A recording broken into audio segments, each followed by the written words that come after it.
యేసుక్రీస్తు దేవుడే కాదు, బైబిల్లో ఆయన దేవుడు అని ఆయనే ఒప్పుకోలేదు ఎక్కడ. నేను మాట్లాడేది బైబిల్ ఓవరాల్ గా. బైబిల్ ఏదైతుందో బైబిల్లో యేసు క్రీస్తు దేవుడు అని ఎక్కడ లేదు. బైబిల్లో యేసుక్రీస్తు ఒప్పుకోడు ఆయన దేవుడు అనుకోడు. ఆయన దేవుడు అని ఎక్కడ చెప్పుకోలేదు. ఆయనే ఇంకా దేవునికి ప్రార్థనలు చేయడం, ఉపవాసం ఉండడం అంటే చేశాడు. ఏ దేవునికి?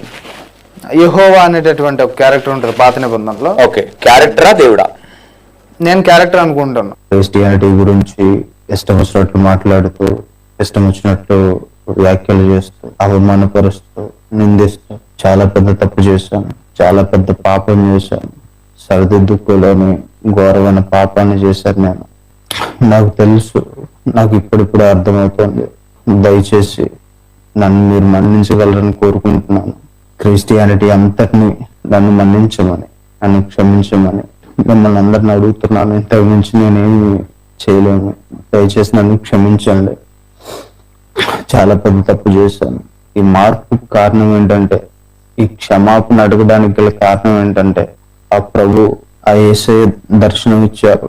ఆయన నాతో మాట్లాడారు. నిజంగా ఆయన ఎన్నో మాట్లాడినాను, ఎంతగానో అవమానించాను. ఆ యేసు ప్రభువుని చాలా తోలనాడాను, ఘోరంగా మాట్లాడాను. బట్ నిన్నటి దినాన ఆ యేసు ప్రభు నాకు దర్శనం ఇవ్వడం, నాతో మాట్లాడడం, నా వలన ఆయన చాలా బాధపడ్డాడు అన్నటువంటి విషయాన్ని ఆయన నాకు చెప్పడం. బట్ ఆ దేవుడు నాతో మాట్లాడాడు కాబట్టి ఖచ్చితంగా మీ అందరికి ఈ విషయం తెలియాలి. నేను చేసిన పాపం తెలియాలి, నేను అడిగిన క్షమాపణ మీ అందరికి తెలియాలి అన్న ఉద్దేశంతో ఈ రోజు ఈ క్షణంలో లైవ్ లోకి వచ్చాను. క్రిస్టియన్స్ అందరికీ చేతులెత్తి క్షమించమని అడుగుతున్నాను, మన్నించమని కోరుతున్నాను.